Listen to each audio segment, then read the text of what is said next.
Let's try that again.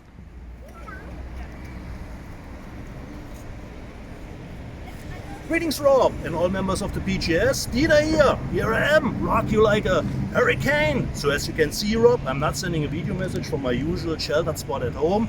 I'm standing here right in the heart of LA, Hollywood, California. Oh, no, you are not. What do you mean, no? Have you taken the wrong turn again? California is still in lockdown mode. We are in Saarbrücken, Deutschland. Sorry, Rob, my bad. So that's why the drive took only 10 minutes. So we're here on the outskirts of Saarbrücken, Germany, at my local multiplex, as my Uber driver Patrick told me, and we're risking it all. We're going to the movies again. Must have been 4 months since my last confession here at this holy place. And we're going to see Unhinged with Russell Crowe. It should start in the US, I think at the end of July, probably not. Here's the form that I had to fill out before we can go see the movie. It says who, where, when, so that if any one of us on the tour, so if any one of us catches the virus, they could drag it down with this one. We will have to wear masks until we are seated, and there should be a hand sanitizer station right in front of the entrance. But even if we are here in fake Hollywood, we have the right to see beautiful people, or at least one specimen of it. So I will let Patrick take over for a moment, because he's taking care of his body. He's not a lazy slacker that I am. He wants to be a Dwayne Johnson, but he manages only to pull off a mini Dave Bautista. What can you do? So Patrick, you're on, and Rob, see you at the party, Richter, or after the movie, if you survive. Greetings, Rob. Patrick here. You know me from my Hot Toys channel. I will be later at home making the next one instead watching a movie with Russell Crowe, but Dieter bullied me with his bulldozer charm. And you can let that fool into the outside world alone? So what can you do? I keep an eye on him. See you after the movie if we survive. Until then, if you're out for toys, then Patrick's your choice.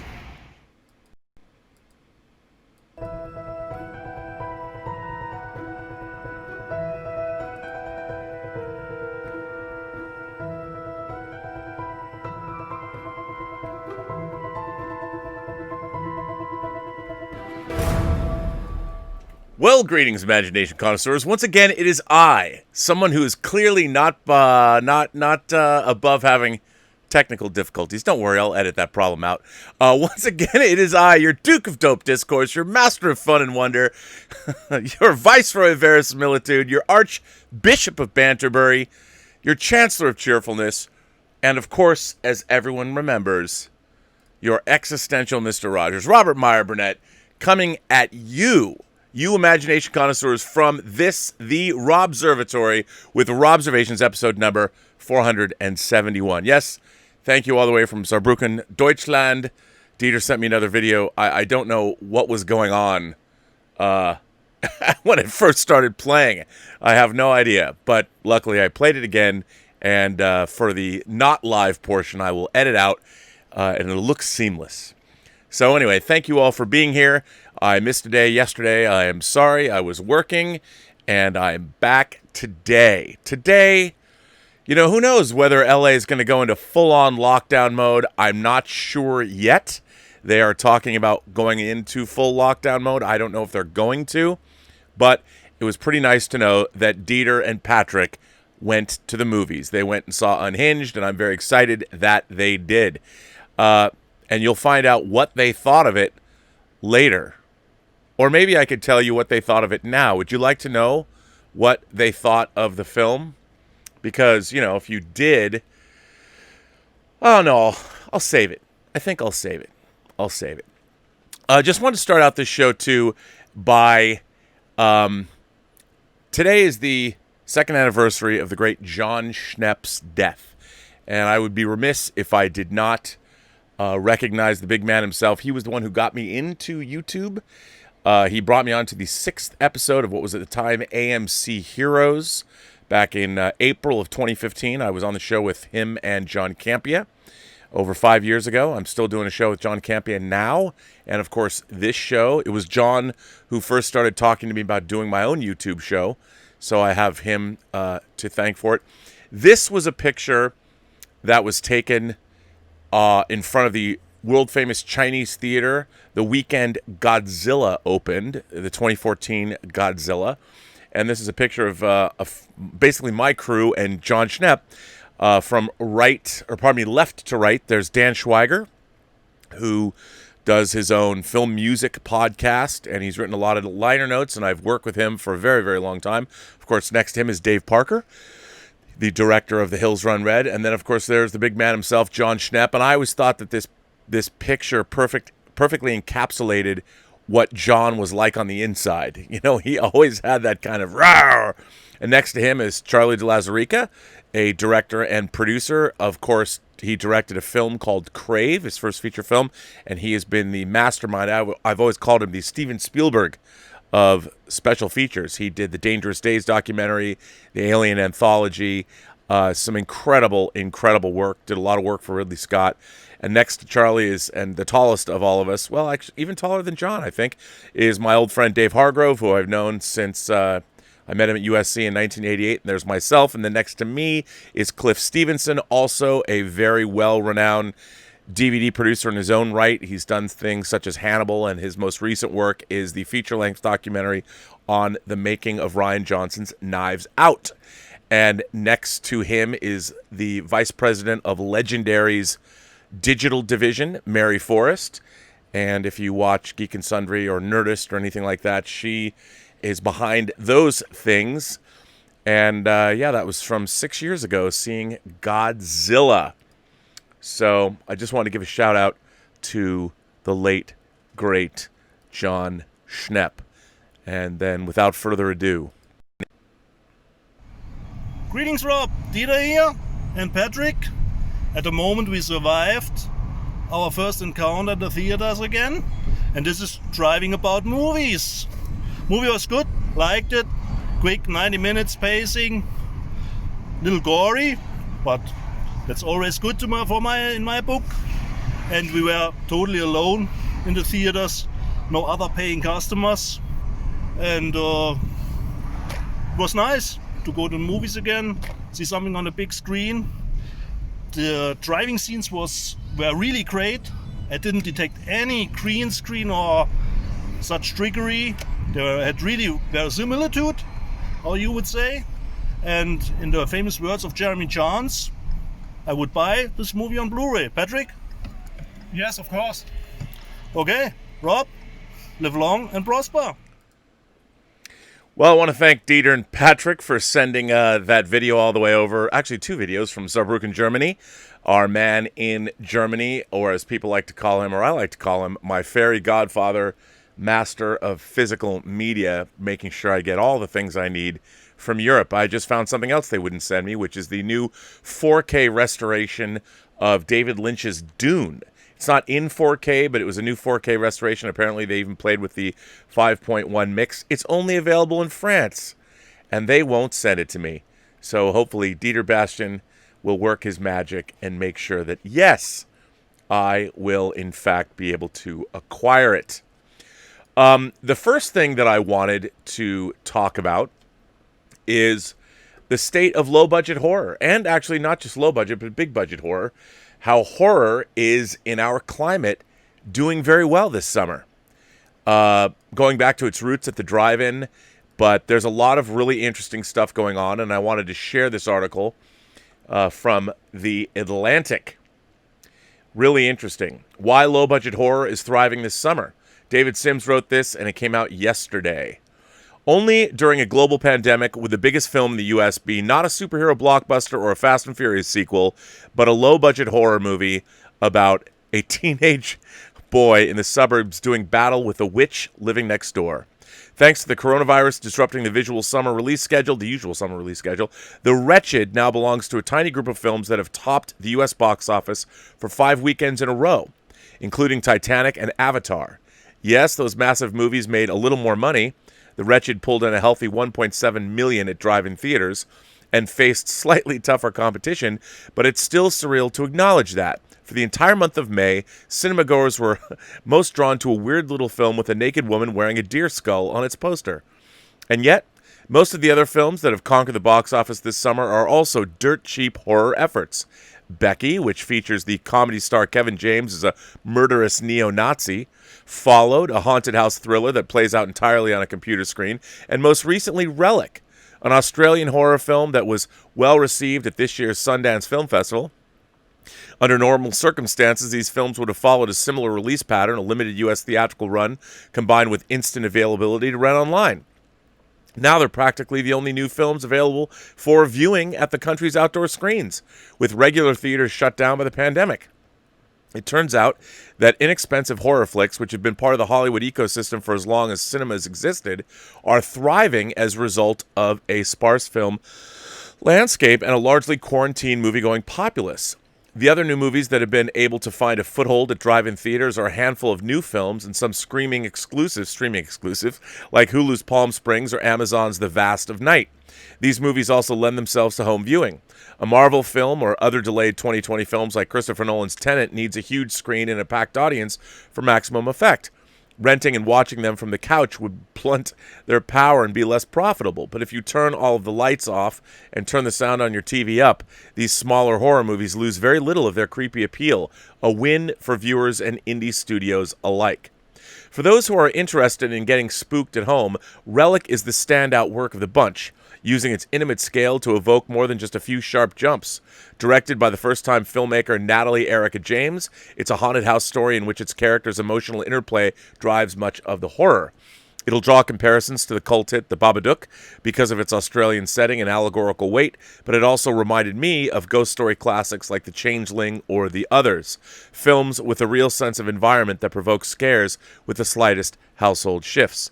In Relic, Kay, portrayed by Emily Mortimer, and her daughter Sam, Bella Heathcote, move into a house in the woods with Kay's mother Edna, Robin Nevin, who is behaving oddly and suffering from dementia. It soon becomes clear that something is supernaturally wrong with Edna. You know what? Whenever you say something is supernaturally wrong with anyone, I'm in. And the house she lives in, but the film is less interested in world building than in charting the deteriorating dynamics amongst the three women. Though it'd be great to see in a theater, Relic is a powerful film that doesn't need bone-crunching sound effects and otherworldly visuals to be effective.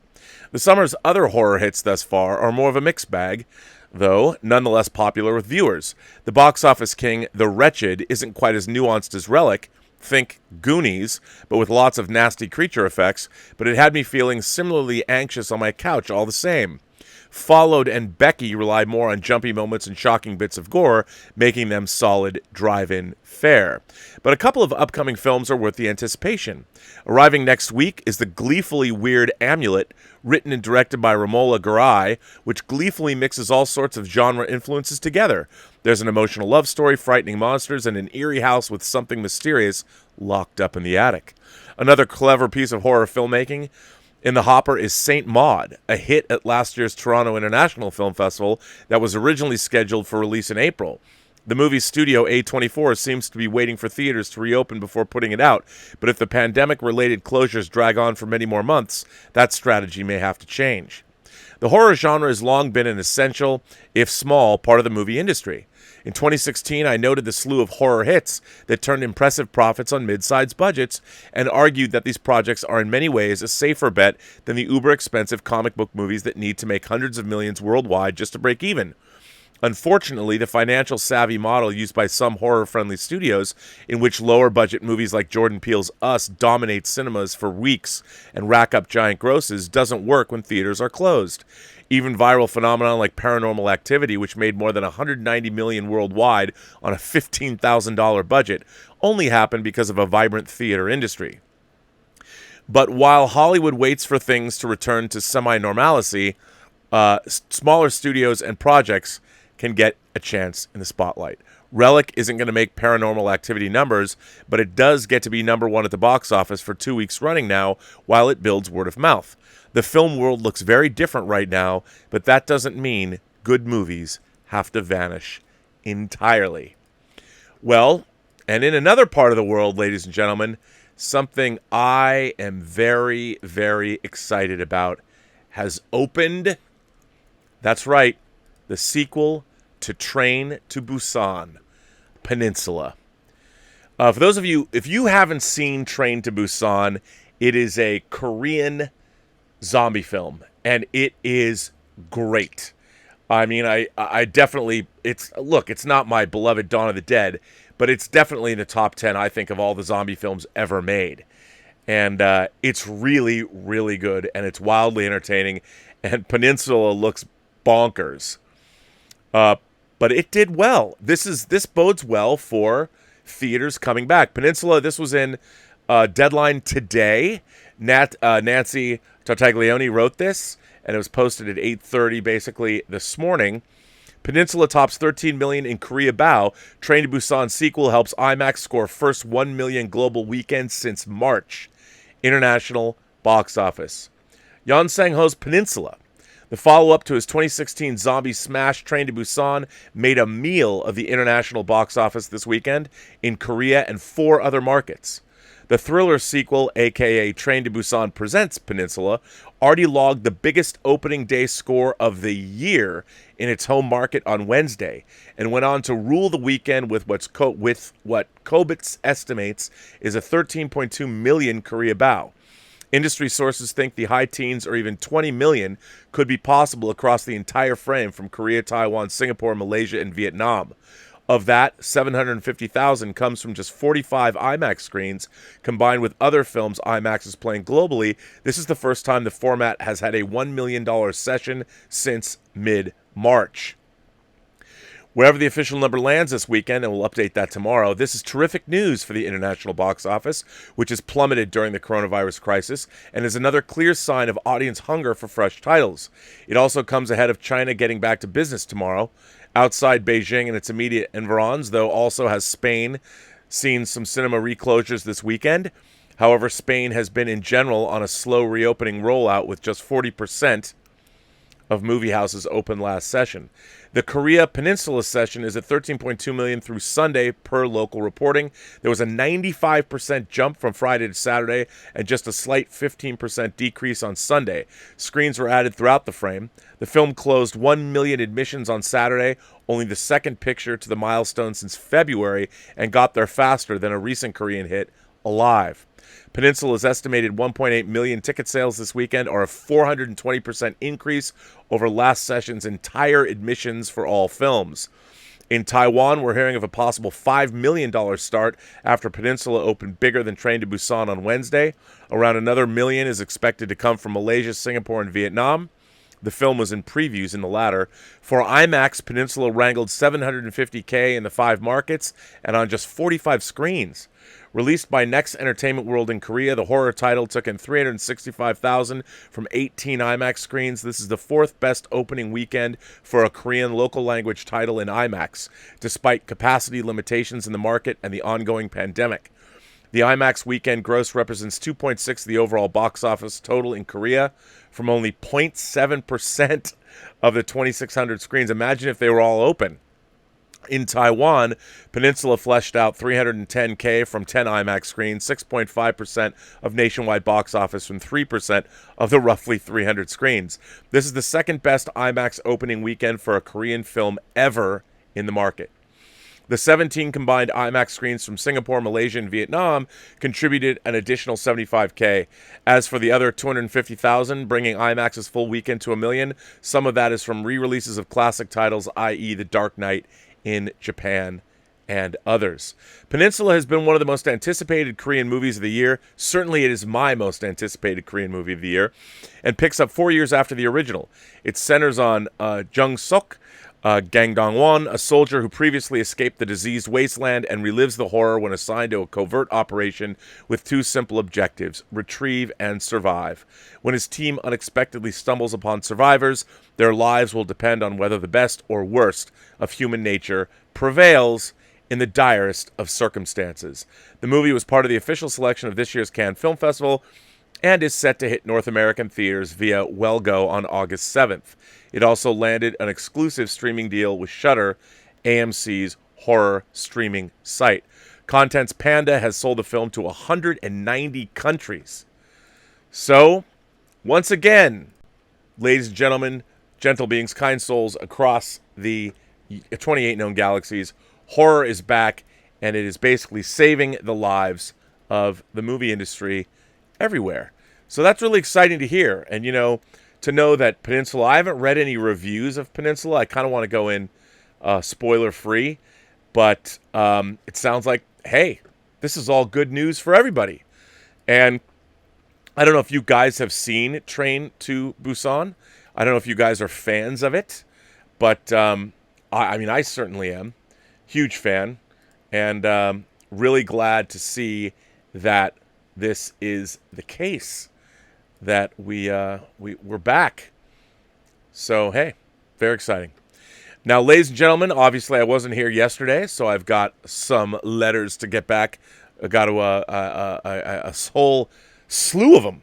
And the first one is, of course, from Ian Samuels.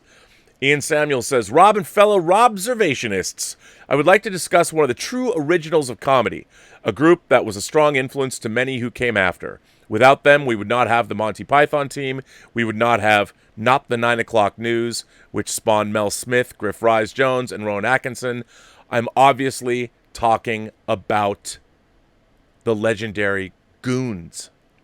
Starting on the 28th of May, 1951, the Goons were stage comedian, English writer, and actor Peter Sellers, Irish comedian and writer Spike Milligan, Welsh comedian and singer Harry Seacombe, and half-English, half-Peruvian comedian and comic actor Michael Bentine. We would be introduced to regular characters such as Neddy Sagoon, Eccles, Minnie Bannister, Moriarty, Bloodknock, Grip Pipe Thin, Blue Bottle, Henry Crun, and Hugh Jampton, and would follow them in many crazy adventures for 9 years until 1960. They would also appear on TV versions of the Goons a couple of times, and Michael Bentine took some of the stories into his own animated series for children during the 60s. I don't know this at all, by the way. Many techniques used in comedy today, such as character catchphrases, are said to have been started by the Goons. Some radio comedies previous to the Goons used catchphrases, but none became as memorable to specific characters as when the Goons did it. The other thing that made the Goons stand out is the incredible surrealism of many of their situations, and many lines used that made absolutely no sense, but become incredibly funny in a situation that sounds serious with a story. Lines that stand out for me from the shows I've heard recordings of are By the Light of a Passing Glue Factory, and the classic Peter Sellers, Harry Crun, and Spike Milligan's Minnie Bannister. Harry: It's the Nakataka tribe. Minnie: Oh, are they the ones who commit atrocities? Harry: Yes, Minnie: I'll just pop upstairs and get ready. They also released records that did well in the charts, including the greatest hit, the Ying Tong song, which goes something like this: Ying Tong, Ying Tong, Ying Tong, It'll I Poo, and their Christmas hit, I'm Walking Backwards for Christmas. Sellers went on to gain great success. Milligan had some success with his Q series on TV just before the Pythons got their start. Seacombe continued to gain success as a singer and later as the presenter of the religious Sunday evening BB1 show Songs of Praise. Unfortunately, these comedy greats have all left us. Peter Sellers died in 1980, Michael Bentine in 1996, Harry Seacombe in 2001, and the final Goon, Spike, died in 2002, less than a year after Harry. But they live on, as many of the Goons' radio programs are available on YouTube.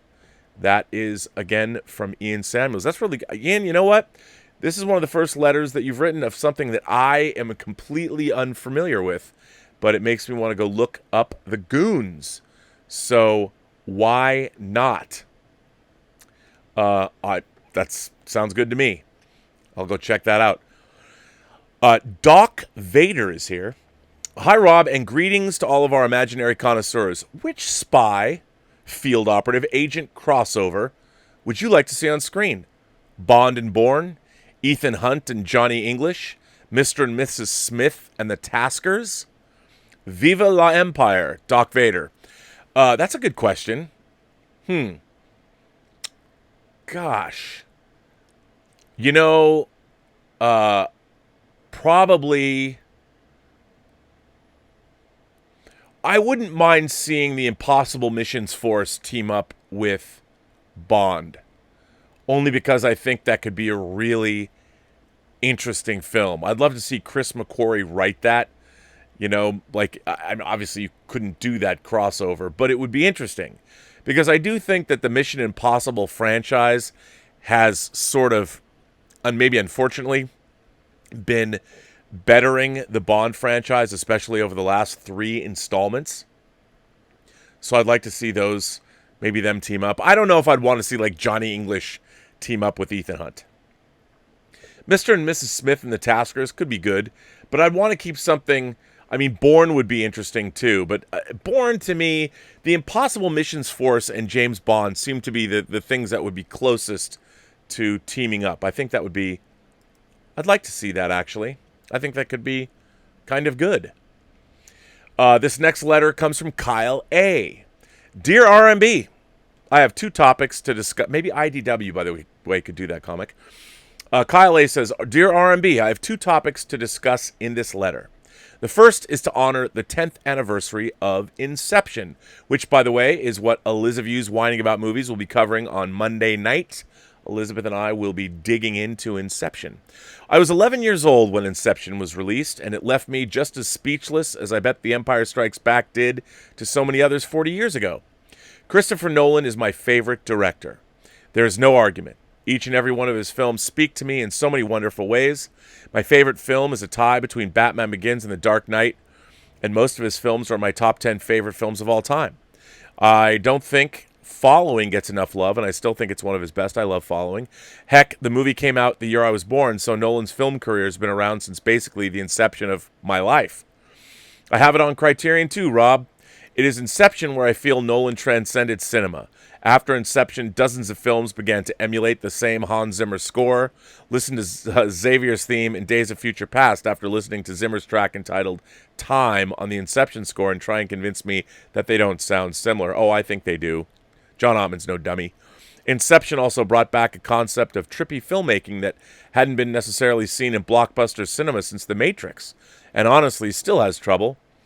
Tenet seems to be the first film since Inception to look at the way we perceive science fiction in a new way. I was in the 5th grade when I watched the first trailers for Inception, and I couldn't wait. I watched the second trailer to that film every single day.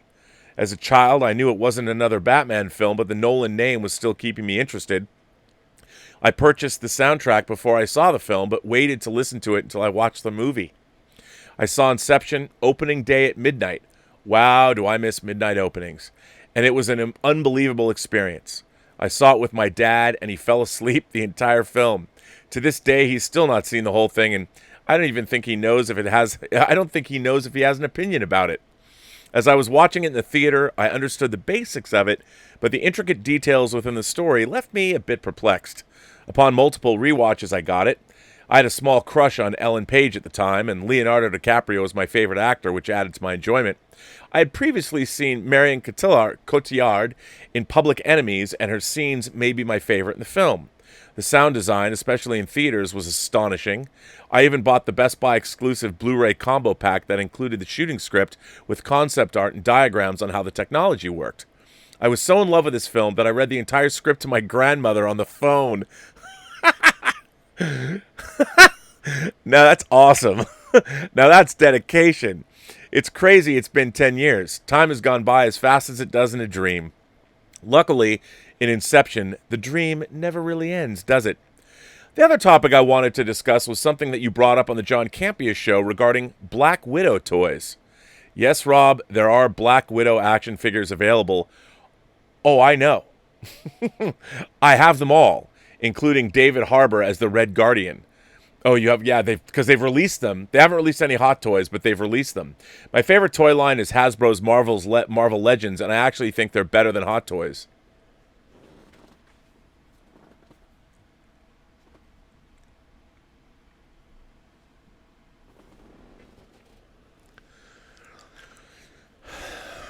You may call me crazy, but I think that Marvel Legends are just incredible. They're only $20, and the sculpts and likenesses look just like the actors. I implore you to search the Marvel Legends Eric Killmonger and Mantis figures to see how truly beautiful they are. You know what? I don't have to, because I have my Eric Killmonger right up there. My Hot Toys Eric Killmonger, and it's fantastic. Of course, they haven't made Mantis yet, but what can you do? Also, what's so cool about Marvel Legends is they make almost every character. I have a Jeff Goldblum Grandmaster, a Korg, a Michael Pena Lewis action figure. They've even made the Dora Milaje and a Colby Smuthers Maria Hill. Hey, I agree with you, but Hot Toys did make a Maria Hill. I mean, isn't that just awesome? But going back to Black Widow, the toys are not being sold. I fear that this will have a negative impact on the money that Hasbro and other companies make.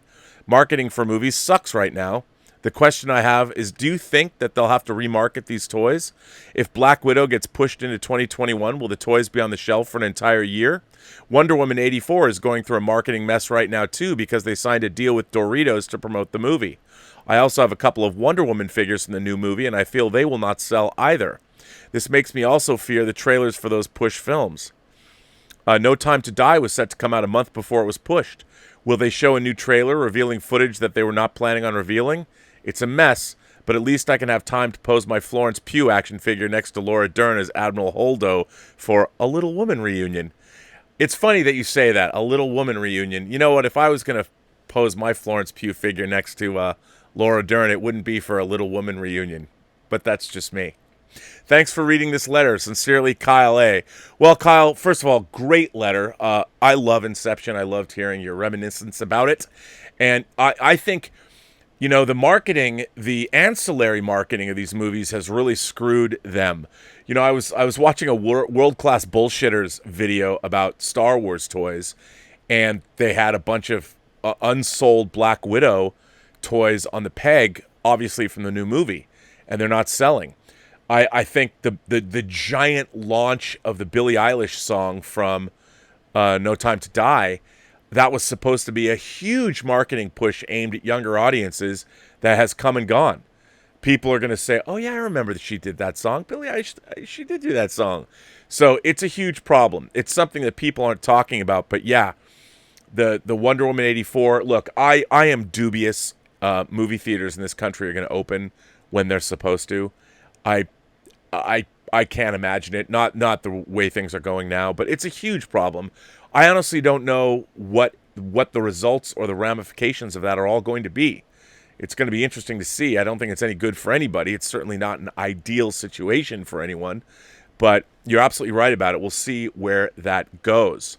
And you know, since you did bring this up, I think I wasn't going to necessarily read this, but heck, why not? I have a pretty interesting article here that was in the Hollywood Reporter, and you know, maybe I'll save it for tomorrow. But it's about Inception, and yeah, I'll save it for tomorrow because it's a long article. I'll keep it with the letters. But I'm a huge fan of that movie. I saw it 8 times in the theater. I do love Inception, even though I think that the whole movie's a dream. Other people don't, but I do. This next letter comes from John D. Rob, I had sent a version of this a long time ago in a galaxy far, far away, before the Twitter war, before the dark time.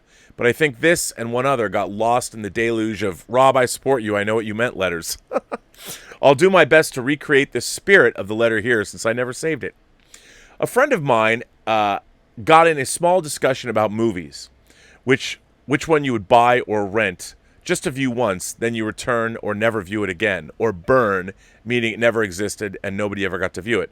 So buy one, rent one, burn one. Castaway, Big, and Forrest Gump. See, I have to tell you, I object to these because you don't have to do that because they all exist. But because you're saying this in a letter, and I understand it's a game, I think in terms of Castaway, Big, and Forrest Gump, you buy Big, you rent Forrest Gump, and you burn Castaway. Only because I think that the wider appeal. Star Trek movies, pre-JJ. Well, wait a minute. Oh, you're asking me. Okay, Star Trek movies, pre-JJ. Star Wars movies, the Lord of the Rings trilogy. I'm going to say you buy the Lord of the Rings trilogy, you rent the Star Wars movies, and yes, you burn the Star Trek movies. I know people are going, how can you say that?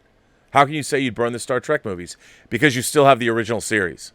As long as you have the original series, Star Trek, the original series, is Star Trek.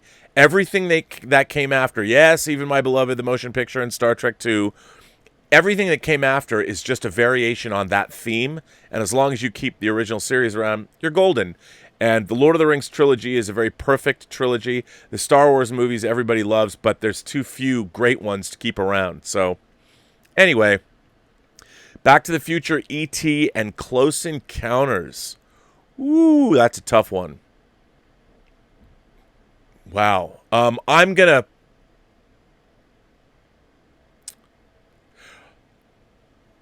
to keep Back to the Future because there's 3 movies there. Oh, no, you're not asking about all 3 of them. You're just asking about these single films. Ooh, that's tough. All right. I'm going to buy E.T., I'm going to rent Back to the Future, and I'm going to burn Close Encounters. And the only reason I'm going to burn Close Encounters is because, like Steven Spielberg, I think the message of that film, that Roy Neary actually leaves his family and goes off with the aliens at the end of the movie, might necessarily not be the greatest message in the world. Spielberg himself has said that. But yeah, so there I'm gonna buy E.T. because it's timeless and it's for everyone, and I'm gonna rent Back to the Future and burn Close Encounters. So number 4, Indiana Jones, the first one, Raiders, The Fugitive, and 1995 Sabrina. Oh, this is an easy one. I buy Raiders, I rent The Fugitive, and I burn Sabrina because Sabrina's a remake, so you can go get the original. And finally, even though it pains me to think of burning one out of existence, this is an easy one for me too. A New Hope, The Empire Strikes Back, and Return of the Jedi. You got to buy A New Hope because it is Star Wars. It is Star Wars. You got to buy A New Hope. You've got to rent Empire Strikes Back, and you burn Return of the Jedi. So there you go. A fun game, a good game to play, John D. But there you are. Those are tough choices, though. Man, you didn't make that one easy. But that's kind of a fun game to play. Omar94 is here. Hi, Rob. Since X-Men's 20th anniversary was a few days ago, I wanted to give everyone recommendations for X-Men scripts that didn't get used for the films to read. While I liked the first X-Men film, the problem with it and the sequels too was it focused too much on Wolverine. Is that a problem? The movies were more like Wolverine and the X-Men than proper X-Men movies. One of the writers of the film, David Hayter, admitted he was disappointed Cyclops kept getting sidelined. Anyways, here are the recommendations for the unused X-Men scripts to read. My first recommendation is both drafts of Andy Kevin Walker's unused scripts from 1994. The story in both drafts are the same, in that Charles Xavier recruits Wolverine to join the X-Men to help stop Magneto. In the first draft, the team consists of the original group from the comics: Cyclops, Jean Grey, Iceman, Angel, and the Beast. In the second draft, Angel was removed and Jubilee got added. Henry Gyrich, Boulevard Trask, the Danger Room, the Sentinels appear in both drafts, and the Brotherhood in both drafts are the same: Magneto, Toad, Blob, and Juggernaut. One interesting idea in both scripts were that Magneto caused the Chernobyl disaster. Both scripts are really good and had balanced screen time for all the characters. The problem was Angel was a little underused in the first draft since he doesn't join the final battle, and Jubilee was a little underdeveloped in the second. Despite those problems, I think these drafts would have made a better movie, even though I like the first X-Men film. My second recommendation is also two drafts of a script, as they were earlier drafts of the 2000 X-Men film by Ed Solomon and Christopher McQuarrie. A lot of the beats are the same, like the Holocaust opening, Cyclops and Storm saving Wolverine, Senator Kelly being kidnapped and experimented on, the final battle at the Statue of Liberty, and the ending with Charles and Eric playing chess, but it has a lot of differences. The main differences are Cyclops and Storm having larger roles. Beast is in it, the Danger Room appears, Wolverine is who Magneto needs to power his machine instead of Rogue. Storm doesn't say anything about a toad being struck by lightning. Rogue plays an important role in the final battle, and Pyro and Blob are in the Brotherhood. I really like these drafts a lot, and think they would have also made a better movie than the final film, even though I like the final film. The script did a better job than Walker's drafts with balancing screen time for the X-Men. The problems with it are Blob not doing much in the story, and I was a little disappointed Beast doesn't help in the final battle, but that's just a nitpick. Ed Solomon mentioned executives hated what he did because he was hired to write a comic book movie, but wrote a movie about real people instead, which is, I think, what Lauren Schuler Donner thought about the final film, which is why she didn't go to the premiere. These are my recommendations, both of Andrew Kevin Walker's drafts and both the Ed Solomon and Christopher McQuarrie drafts. They're available on Google to read. Thanks, and live long and prosper. Well, thank you for that, Omar. Interesting. I even haven't read all those scripts, and I was working on those DVDs. Omar keeps going. Hi, Rob. While it would be nice to think all actors are nice, like Tom Hanks or Keanu Reeves. That is not the case. Actresses like January Jones and Katherine Heigl, and actors like Bruce Willis, Edward Norton, Val Kilmer, and many other actors and actresses are known to be hard to work with. I don't know why that is, but it should occur to them that they're just actors who have to act and learn their lines, and they can be easily replaceable with someone else. I don't know why they behave the way they do, but I probably would not be able to deal with that if I was on set with them. You've been on film sets, so maybe you know more about what actors go through. Thanks, and live long and prosper. Here's the thing. Actors are front and center of a movie. If an actor's starring in a film, they're basically carrying the entire film. And if a film doesn't work, or an actor feels that the film isn't working, or doesn't really understand their performance or what they're trying to convey and gets frustrated, the actor is only thinking about the job that he or she is doing. They can't think about anything else, and the pressure is enormous. Now, for those of you who haven't been on a movie set or can't really grapple or understand how movies are shot in snippets. It's not like you can play out a scene, what's called a master shot, where you play a scene from beginning to end. And sometimes, indeed, people do that when they're shooting movies. But movies are shot piecemeal. You might have one line of dialogue in a setup, then you move around, you have to do that dialogue again, and then you have an actor that you're acting opposite of come in. It is a very difficult and grueling process. And it requires a great deal from actors and actresses, a great deal.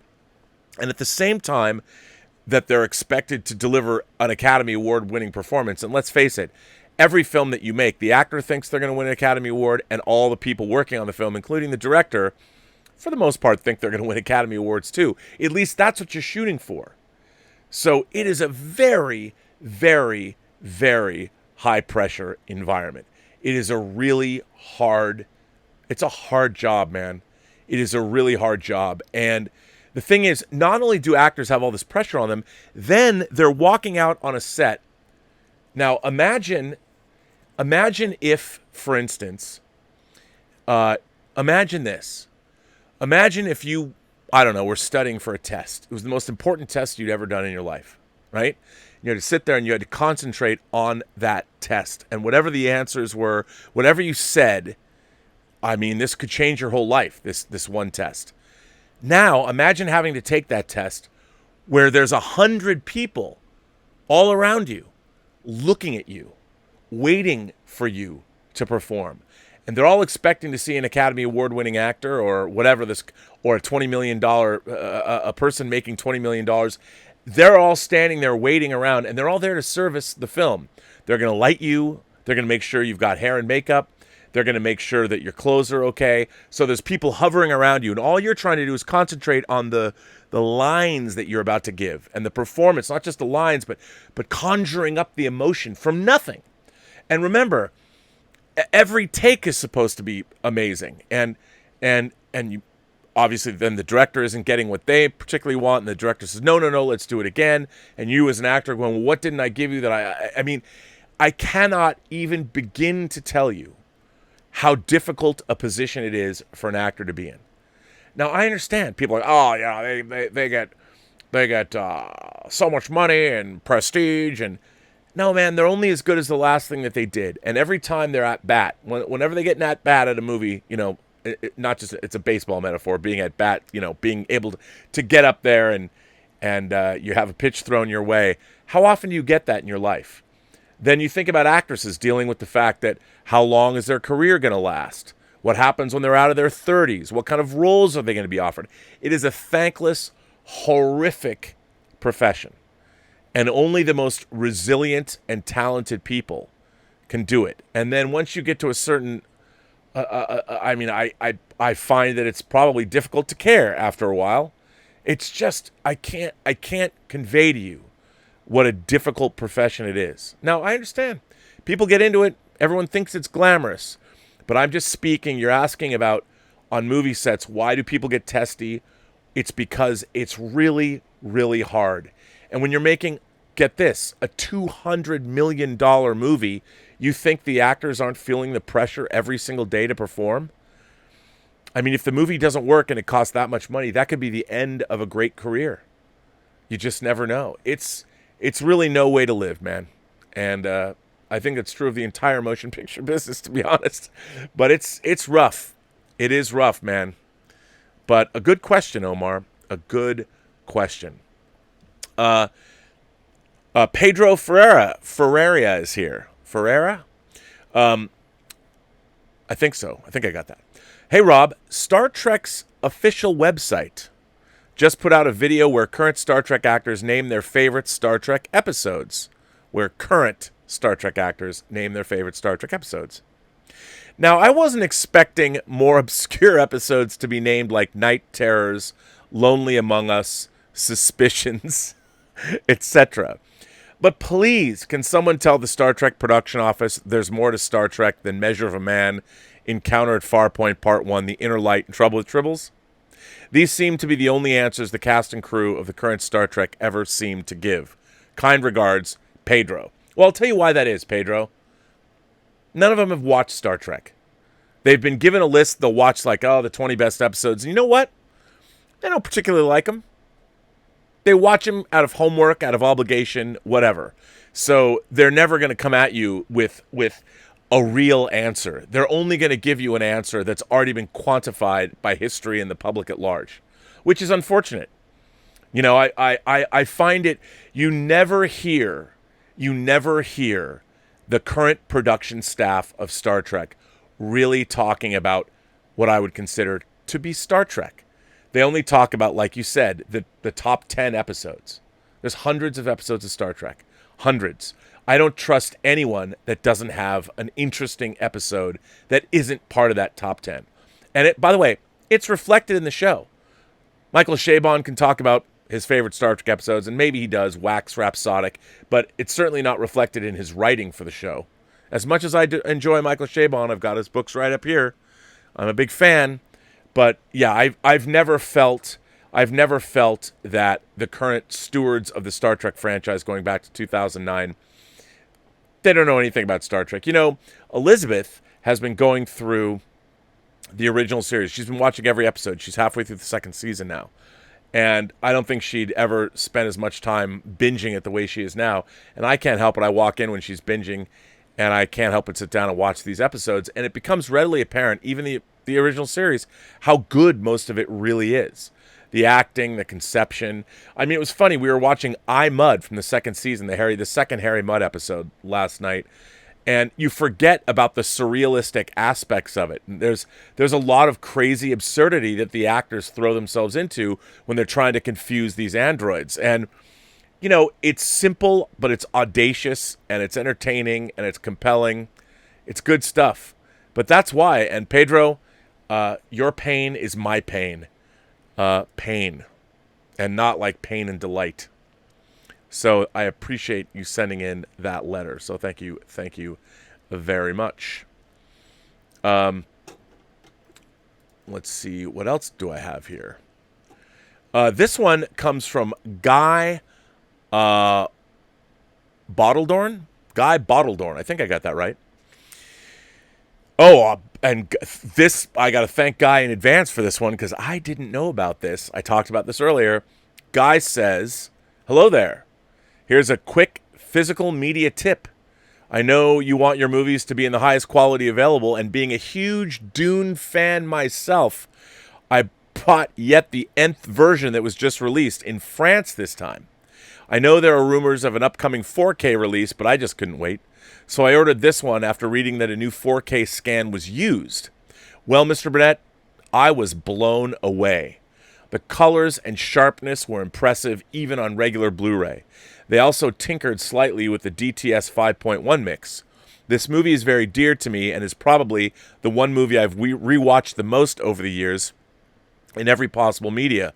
Home-recorded VHS, commercial VHS, Laserdisc, the Japanese letterbox Laserdisc set, which I have. I spent about half of the money I earned with my student job that year on it. That is the Alan Smithy version of Dune, I would imagine. The one that has the whole opening with the artwork and everything. It's longer. I have that too. DVD, and different Blu-rays. I'm so pleased to report to you that Dune has never looked as gorgeous as on this brand new release. Here is the French Amazon link. This is the link that I clicked on that frustrated me. That basically said they would not ship to the United States. Maybe that's just me. Maybe if you go in and you get this link, maybe you can get it shipped to you. But yes, I definitely have to have this disc.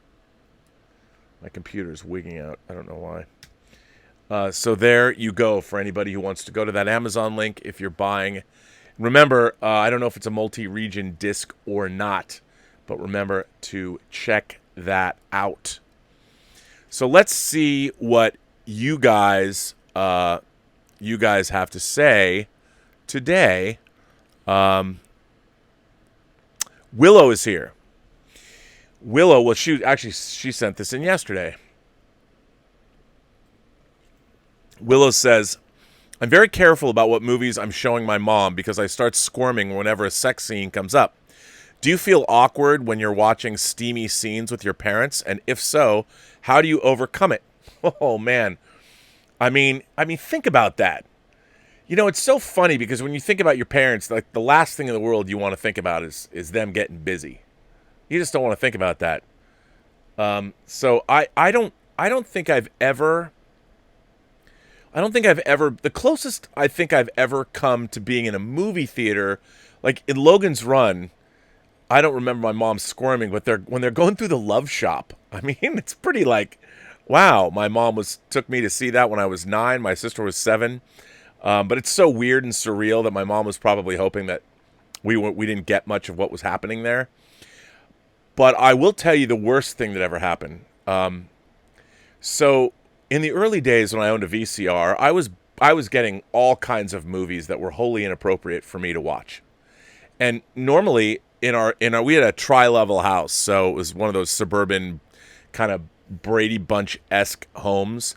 And it was so we had 2 stories, and on the bottom story was the garage, and then behind the garage was our big family room, where also the laundry room, the washer and dryer were. But most of the time, I was down in the family room because that's where I had my VCRs and all my tapes and everything. So I was usually down there, and nobody was down there except when my mom was doing laundry. Well, this is so bad.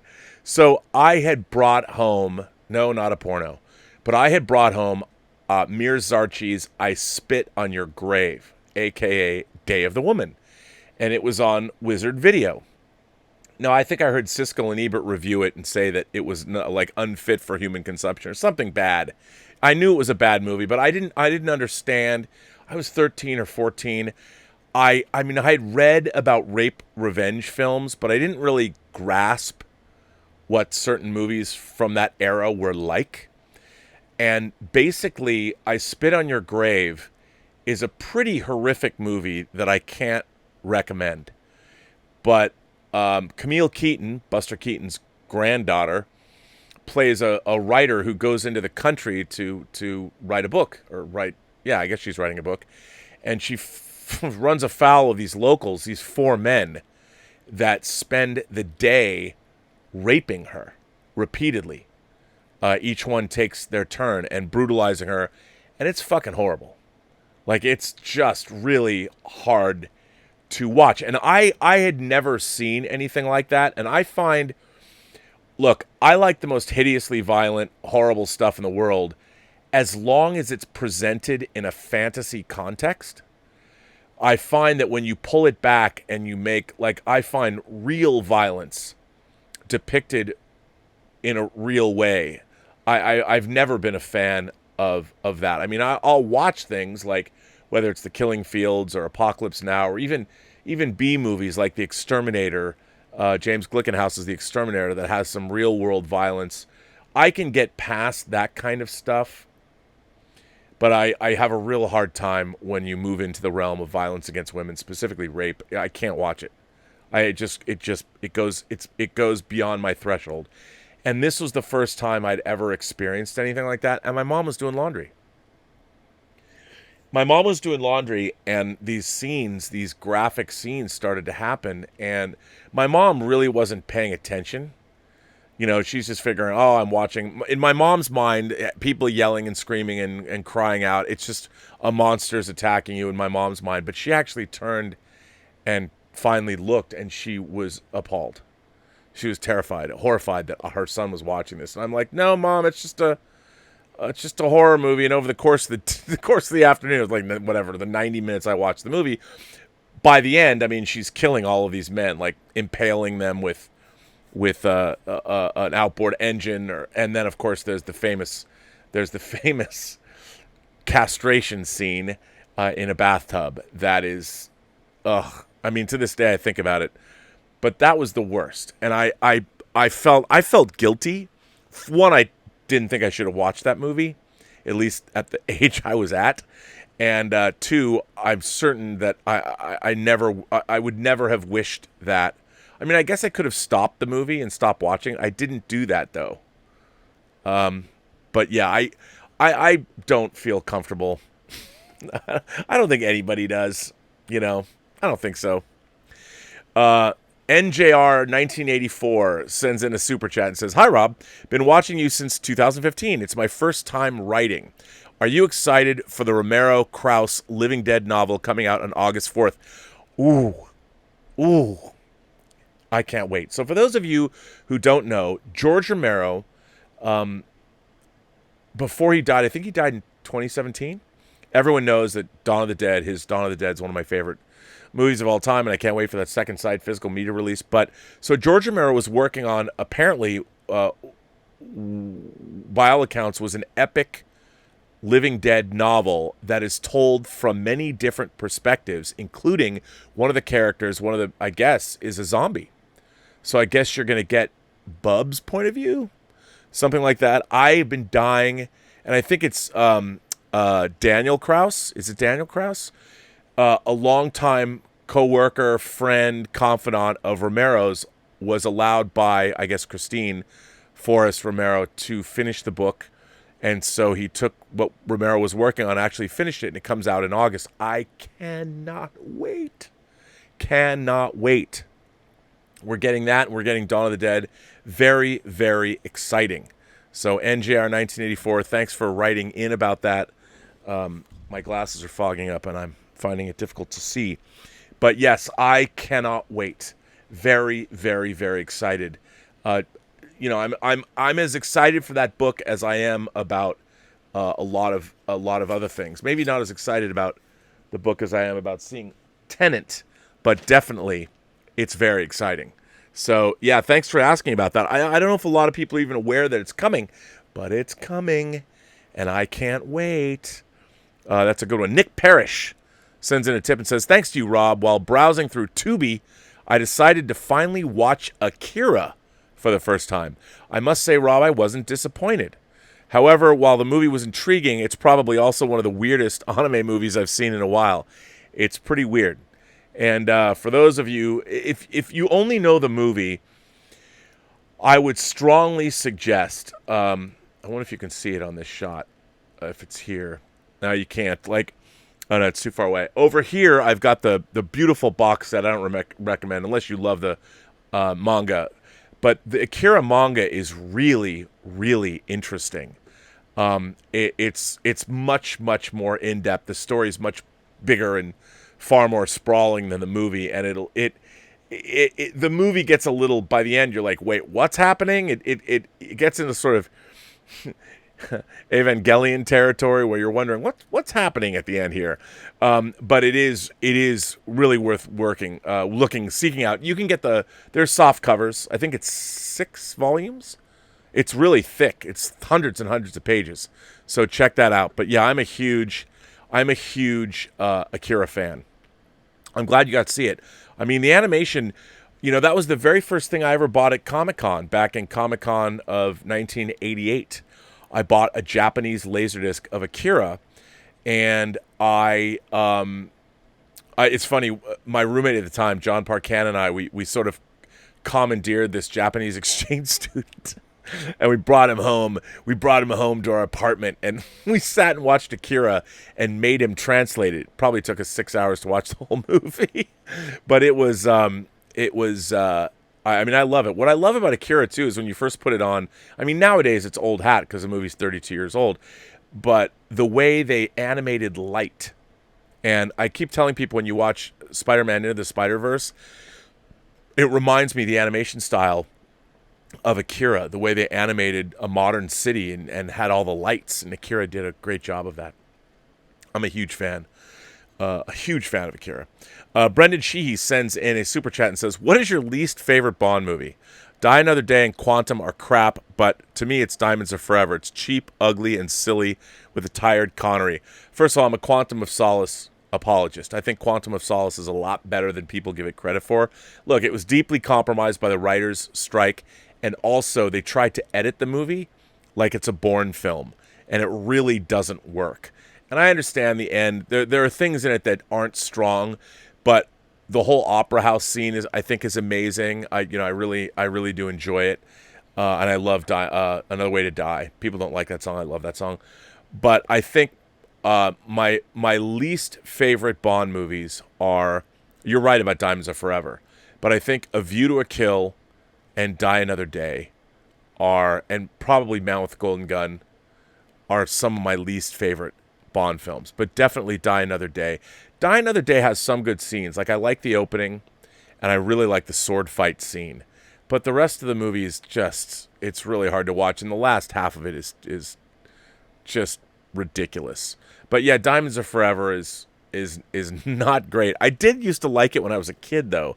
But I was like, it's the movie that I think I turned the most on as I got an adult to be an adult. I'm like, ugh, I can't hang with this. Cannot hang. Emil Johansson is here. Hello, Emil.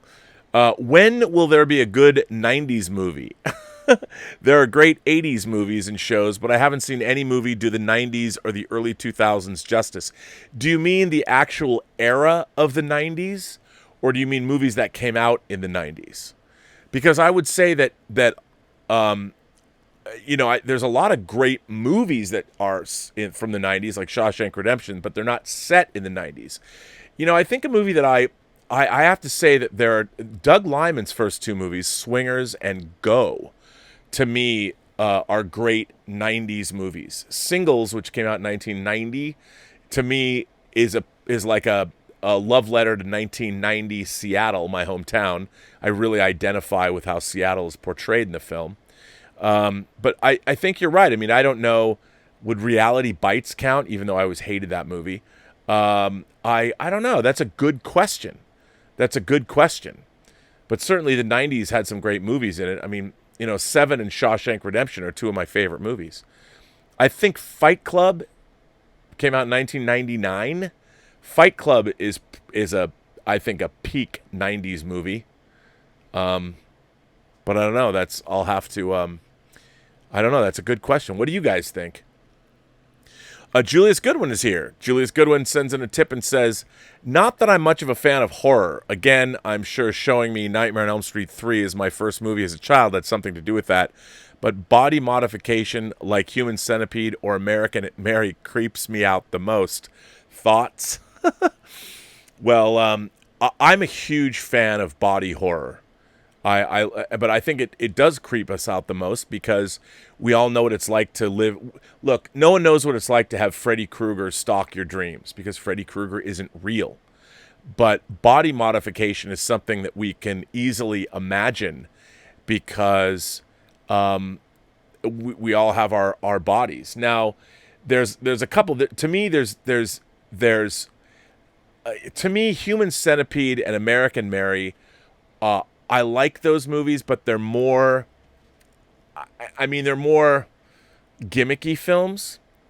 But if you think of to my mind, I think that Human Centipede, it is what it is. But I think that I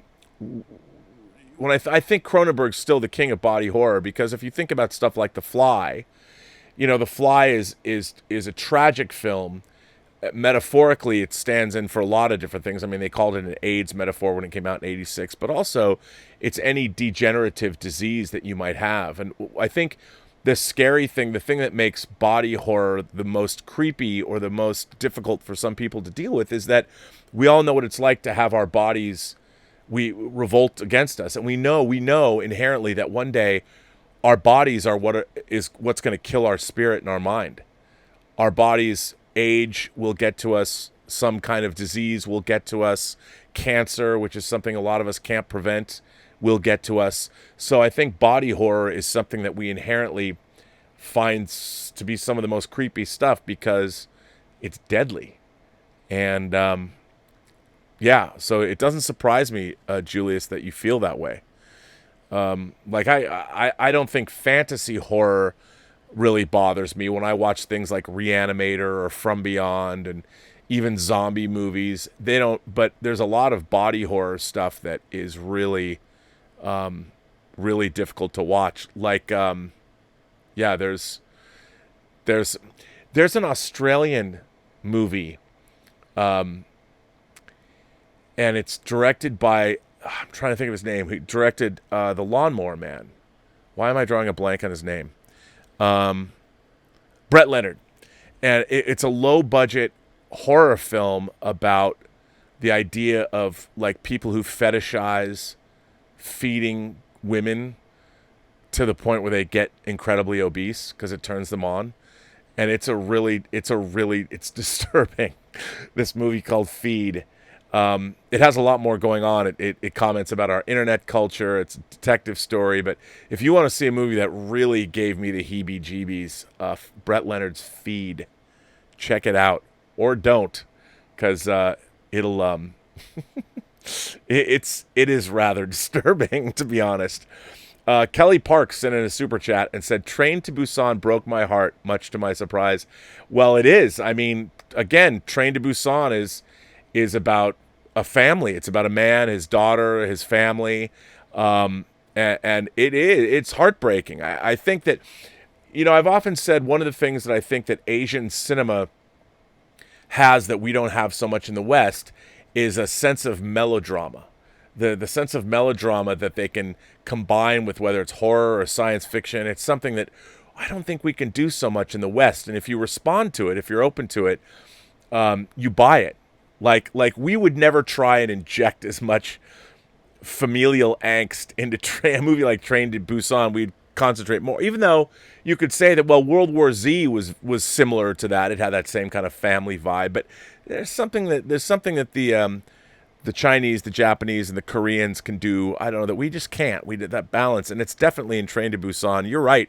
There's heartbreak in that film. There really is, and that's why I'm curious to see where they take it with Peninsula. I'm very, very, very excited, and to know that it's being well received. Very, very excited about that. Elizabeth chimes in. I love Elizabeth for this reason. Elizabeth brings up Martyrs. Now, if you guys haven't seen Martyrs, and I don't mean the American remake, one of the most challenging horror films I've seen in a long time that I love it, is Martyrs. And it's very funny. Martyrs is a movie that, like, I'd read a lot about it. People were like, oh, dude, you got to see Martyrs, is incredible. And I'd read reviews, and I didn't understand what Martyrs was about. Like, even after I read the reviews. And if you're going to watch Martyrs, you need to have a strong stomach. You need to like hardcore horror. But it's also philosophically hardcore. And it's also, if you go in cold to Martyrs, I wouldn't say Martyrs is a pleasant viewing experience, but in terms of hardcore splatterpunk with a philosophy, it's pretty interesting, and it also has an element of body horror in it, but body horror, inflicted body horror, it's very yeesh, hardcore. Yeah. I don't know, man. Martyrs. I don't know why Elizabeth brought that up. She hates that movie. She hasn't even watched it all the way through. The German Angel, Dieter's here. Sorry about I screwed up your video. I don't know what happened there, Dieter. But don't worry, I played it. You probably saw I played it twice, and I'll cut off the bad version at the beginning. I'll fix it. The German Angel, Dieter's here. He says, Rob, I've done my duty. I ordered the Dune version from France and the German side of the Times. Media book, even if I'm not sure about Dune. I hope your information about the new transfer is legit. Couldn't find any info on it. Fingers crossed.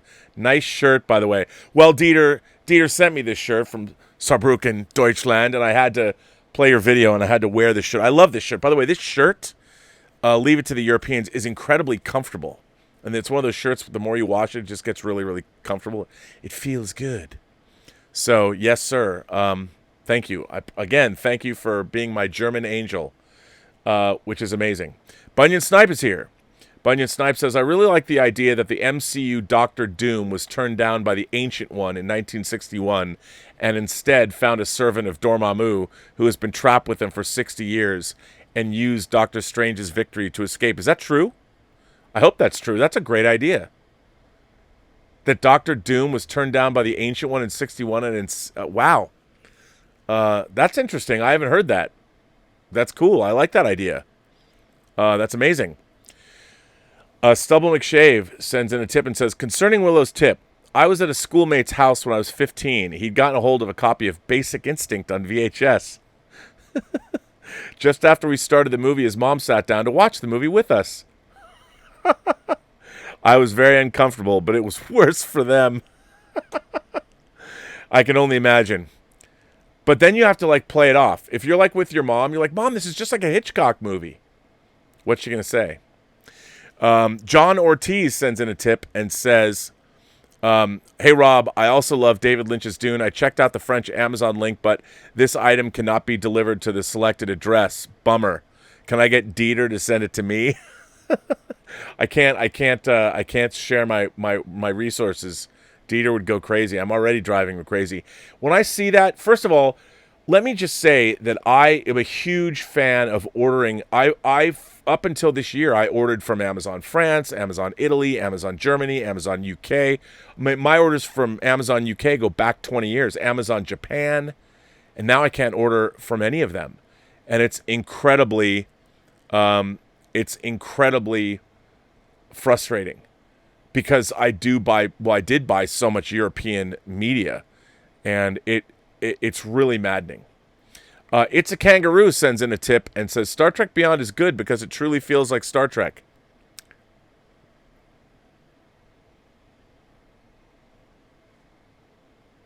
I'm glad you think so. No, I'm kidding.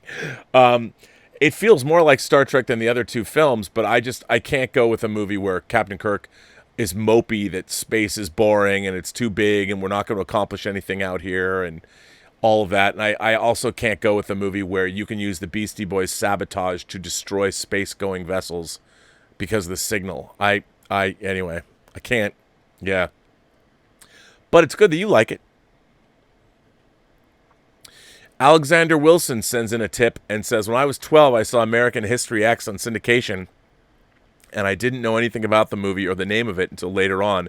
It was a movie that took my breath away and was made ahead of its time. Your thoughts on the movie? Well, you know, I really like American History X a lot, and that has some pretty brutal stuff. The curbing scene is just horrifying to watch, but it's way ahead of its time. And you know that the director not Tony Gilroy, I forget his name, had a huge battle with the studio about releasing his version of the film, and it's a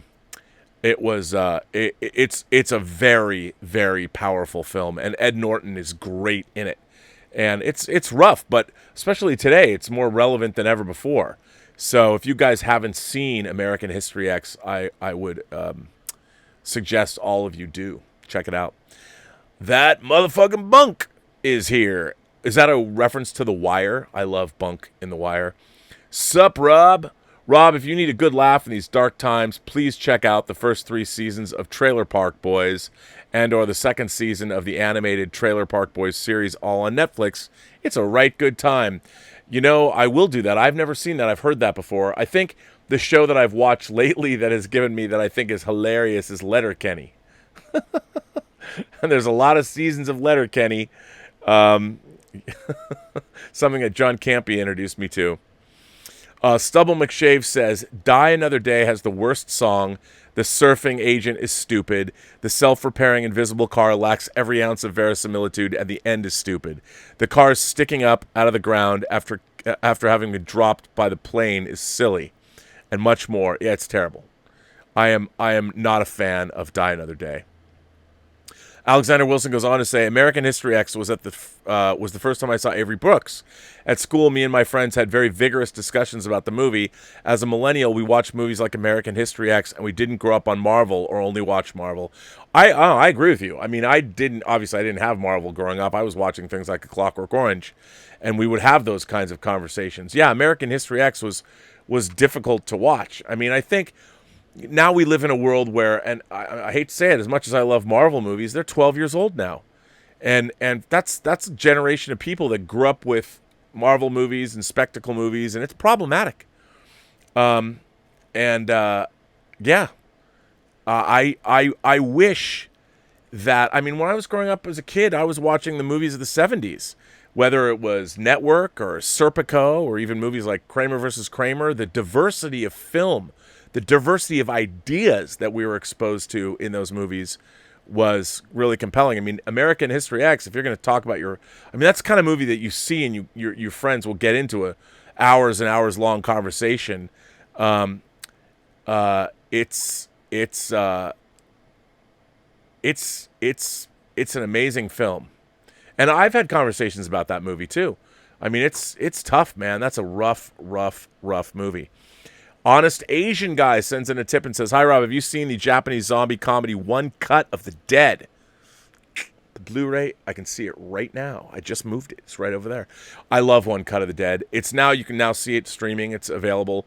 It was maddening to me because it was one of those movies where I wanted it on Blu-ray so bad, but I couldn't get it right away. And then I was finally able to get it. One Cut of the Dead is great. And by the way, that's another movie. If you like zombie films and you watch a Japanese film, don't read what One Cut of the Dead is about. Just start watching it, because the way it tells its story is really, really part of the fun of it. I can't recommend it more highly enough. It's really, really good. You should. I love One Cut of the Dead, and if you guys like zombie movies, you should see it because it's great. Brendan Sheehy sends in a super chat and says, Rob, have you seen the body horror Contracted? I think it's Contracted, not Contacted, but Contracted. It chronicles a woman sexually contracting a disease that slowly transforms her. Very dark and creepy. You know what? I have seen Contracted.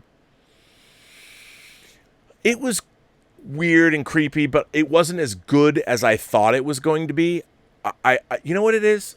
I wanted, if this makes any sense, because I guess I'm a snob, I wanted it to have more intellectual underpinnings, if it were.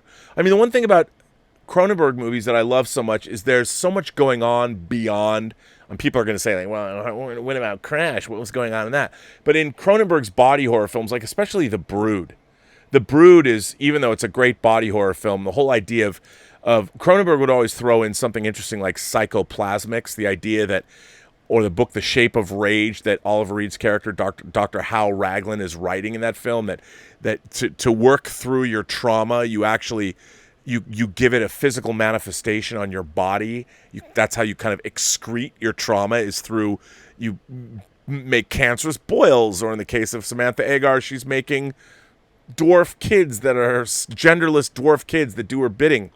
I love all that stuff, but Contracted was good. I liked it, but it was very much a B film. I just wish the filmmakers had a little bit more going on in the script, more. But it's fine for what it is. I mean, I liked it. I think there's a Contracted 2 too, which I have not seen. Roger Green, or Grine, is it Grine? Sent in a super chat. It says, next try, following your answer to Willow's sex scene question.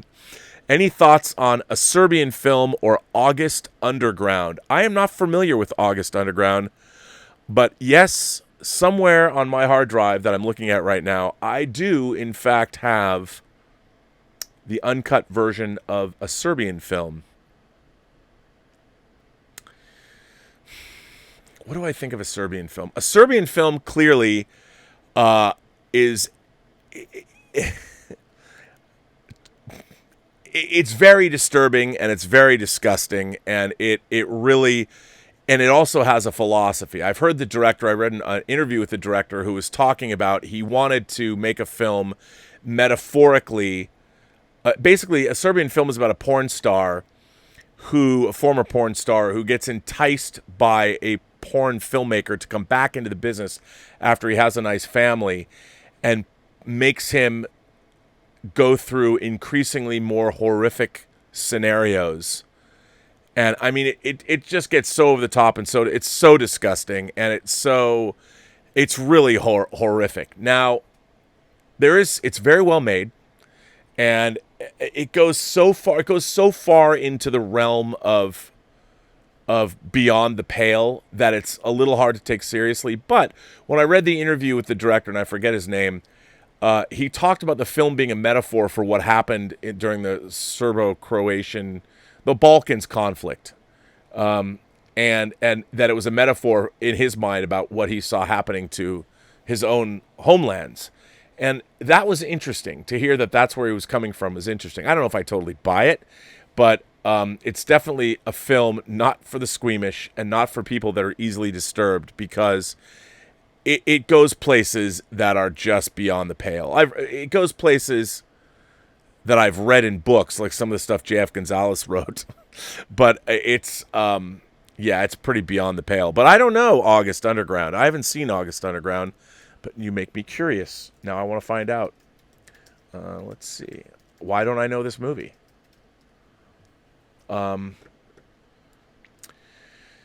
2001 American exploitation horror film written and directed by Fred Vogel and co-written by Alan Peters, the first release of Toe Tag Pictures. The film follows the exploits of a serial killer named Peter as filmed by his unnamed and unseen accomplice. Oh, I've heard of this movie. Okay. The budget, $2,000. Oh, I want to see that. From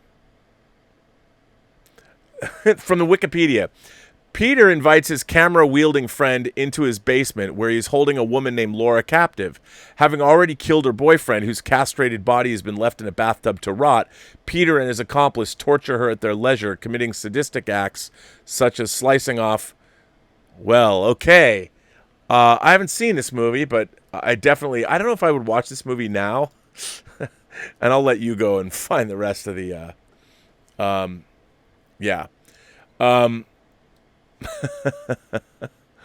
So yeah, I got to see that. Right up my alley. I don't know if I could watch it now, but I would have jumped all over that. I would have jumped all over it when it came out, but I haven't seen it. See, the thing is, that seems to me like it might have less philosophy in it than a Serbian film, but I don't know. I haven't seen it. I have to see. The Funkin' Bunk is back and says Trailer Park Boys paved the way for Letterkenny. And as Letterkenny is more focused on central Canada, Ontario, Trailer Park Boys is based in the Maritimes. That said, the crazy cameos and they were able to include Tom Arnold and Snoop Dogg. Please check it out. Sounds good to me, Bunk. I'm in. I mean, I love Letterkenny. Bunk goes on to say Starry Eyes was the last good body horror I've seen. I have Starry Eyes on Blu-ray. A great modern independent horror film that has not been seen enough. No, I agree. I didn't love Starry Eyes, but I liked Starry Eyes enough to buy it. It's good. Again, it really comes down to, I think, and I don't mean to put filmmakers down, but growing up with Cronenberg, and maybe these are just my rose-colored glasses, my nostalgia, I always felt that even from his first movie, Shivers, Shivers combined body horror, psychosexual thrills, and also a philosophy, an interesting science fiction premise, all coming together to create something. And also it had a lot more to say about like living in these condo complexes of tomorrow where everything you need is... There's just a lot going on in Cronenberg's films. And I see these other body horror films and it's like, that's what they concentrate on. That's one of the problems I had with like Following. It Follows. It Follows, I thought the first 45 minutes of It Follows was awesome. I'm like, wow, this is really effective. I was really liking it. I couldn't wait to see the film. I went and saw it. I think I saw it with my friend Dave at the ArcLight. I was so excited to see It Follows. And about 45 minutes in, there's a scene in this boathouse. And the movie went completely off the rails, and I realized, oh, they don't really know what this is. Like, they don't. I thought they were going to come up with some kind of a great, but they didn't. And I think the first 45 minutes of It Follows is great, and then it has a very disappointing second half. But, yeah. So, yeah. Anyway, that's not really what I was trying to say about Starry Eyes, but that's why I'm so excited to see Possessor, Brandon Cronenberg's new film. I thought that Antiviral was too much of a message. Like, it was too, like, look at my strange premise I've concocted for you. But Possessor looks better. Alexander Wilson is here and says, I thought Oliver Stone's Any Given Sunday had the potential to be a great movie. It touched on topics like concussions that weren't brought to light until 10 years after the movie came out. But it had too many silly scenes, weird editing, and shaky cam for me to be a good movie. The Al Pacino speech is still great. We fight for every inch. Has there been a movie where after you watched it, you said this movie had the potential to have been a classic, but it fell short? Well, Alexander, I have to tell you, I love Any Given Sunday despite what you are saying. I think what you're saying is spot on. I mean, there is all this editing where they do all these flash cuts, kind of like what Oliver Stone went through where he was using multiple formats, JFK, Natural Born Killers, The Doors, and then Any Given Sunday, I guess, was the end of that period of time, where he was using all different film formats and different editorial techniques. And, you know, he was trying to, like, there's all these shots where Pacino's imagining the coaches of the days of yore, and you know that they're imagining like everybody on the gridiron has a 100-year legacy of the players that came before them and all that. And I get what he was trying to do. He was mythologizing football, you know, the same way he was trying to mythologize Jim Morrison's life in The Doors and what he was doing in Natural Born Killers. And I think it was definitely a fashion statement at the time. And I'll tell you, Tony Scott was doing a lot of that kind of stuff too, like in Man on Fire. Now, Man on Fire is a movie I love, but I think he pushed it too far in Domino. He went a little too far, but that technique, it's a fun technique, and from an editorial standpoint, I mean, I love looking at different editorial techniques. It was pretty out there, but despite all that, like, to me, Any Given Sunday is so far over the top. It's so far over the top. But I like it anyway, and I like Al Pacino. Like, it's funny, you're watching these different stories, and you're like, any one of them, if you just concentrated on Al Pacino's story, or you concentrated on Dennis Quaid's story, or Matthew Modine's story, or Cameron Diaz's story, like, any one of these stories could have made a compelling movie, but it's sort of this heady, frothy mix of mythologizing everything about football, that I'll always like it. I have a very big soft spot in my heart for that film. I really, really do. But I totally feel you. I mean, and it's one of the greatest Pacino speeches of all time. But yeah, I mean, you're not wrong. You're not wrong at all. But still, in my mind, very, very enjoyable. Very enjoyable. Well, listen, everyone. Oh, wait, hang on. Anthony Gonzalez says, have you had any luck getting a John Ottman interview? Well, Anthony, I am not going to say until we come closer to the 500th episode of Robservations, which is rapidly approaching. We're 29 episodes away from the 500th episode of Robservations, which is going to happen soon. So anyway, but this brings me to an end of Robservations, episode number 471. And now everyone's saying to me, like, Rob, I don't like your short shows. What, a 90-minute show? Yeah, I mean, I've got letters, I've got your comments. I mean, yeah, I think these shows, I mean, keeping them going with the what little movie news we've got is tough. But I love these shows. They feel zippy and fresh and fun. But you know, if I've got the material, I'll make them longer. But I hope you all have had a great time. I got a few more videos. I've got a video from BL Alley that I'll be playing tomorrow, and another video, I think Torrin Atkinson sent in a video. So if you want to send me videos, please do. You can send me videos to the Burnettwork.net website, and I promise I won't fuck them up like I did Dieter's video today, but I'll go back and edit the fucked up part out of the show. So yeah, if you want to send me videos and want to send me letters, please go to the Burnettwork.net website. So you can send me them there. Thank you very much for that. We have a lot of new moderators. Joshua Levesque. I don't know who's here. Let's see who's here. Haynock is here. Mr. Derringer's here. Wow, we got a full house. And also, I want to thank my moderators, such as, of course, Mike Bodden. I want to thank Greg Smith. I want to thank also The Richard. And The Richard, of course, is always throwing Post-Geek Singularity watch parties over on the Facebook page. So check that out. And go to the Whining About Movies Facebook page tomorrow. We will be whining about Inception, which is exciting because I love Inception. And, the Robservatory renovation continues apace. I've got almost all of my physical media moved in here, which is kind of amazing as I look at that wall over there. Again, a lot less than other people I know, but fairly curated. Definitely a reflection of me, which you'll be seeing when I change the opening of the show. No more Starfield. There'll be a lot more to see, which is a lot of fun. Anyway, I want to thank you all for supporting the channel the way you do through tips and super chats and letters and all of those things.